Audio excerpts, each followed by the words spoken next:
Hello everyone, I'm Anuj Jaggi and I'm a legal intern with Lexis and Company. And the topic for today's second video presentation is Schools of Law.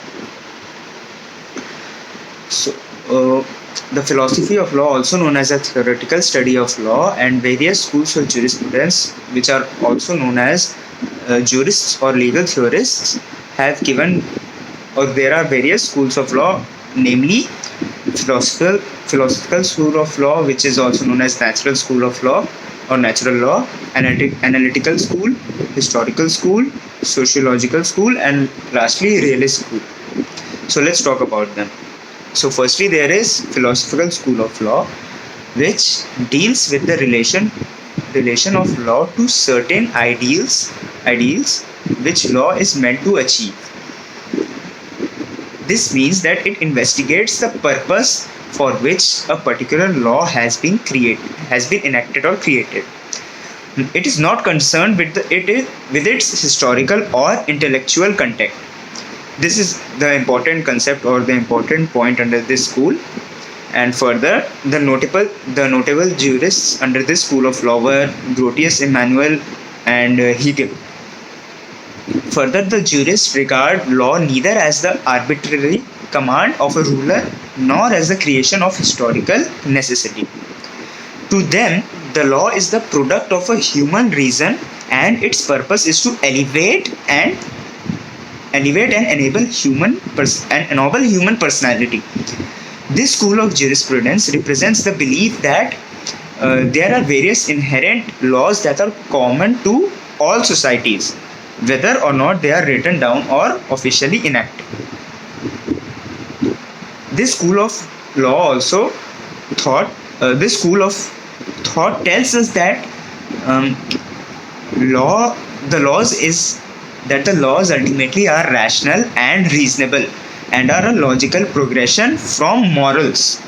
Hence, actions that are considered to be morally wrong will be against the law, but also actions that are considered to be morally right can't truly and justly be against the law.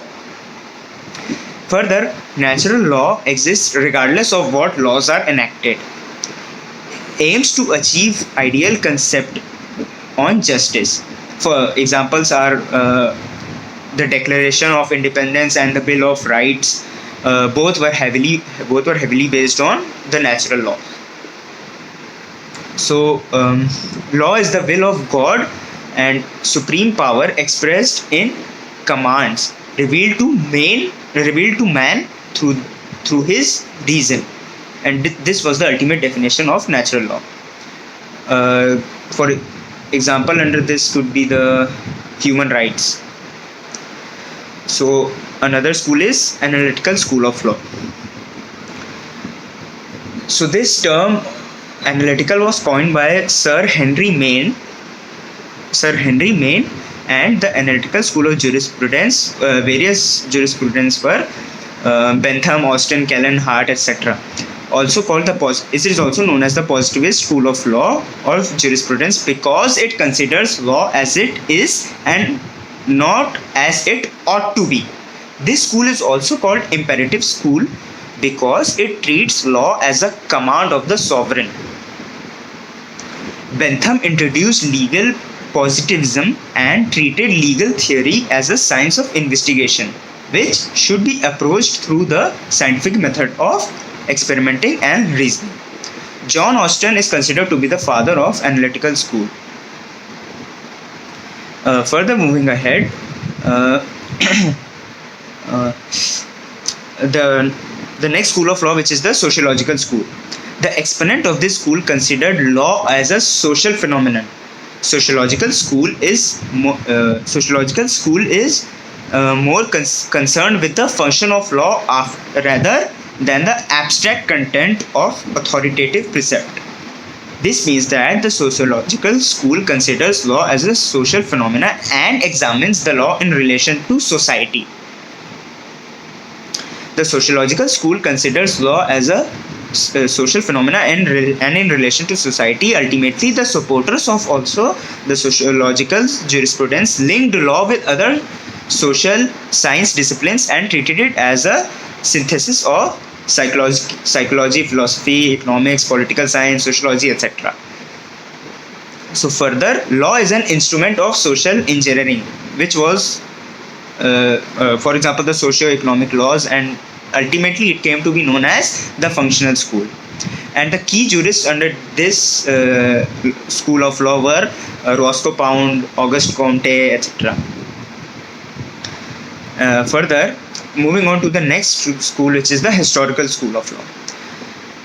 The central idea or the point of thought in this school of law was that a nation's customary law is its true living law, and that the task of jurisprudence is to uncover this law and describe in historical studies its social provenance.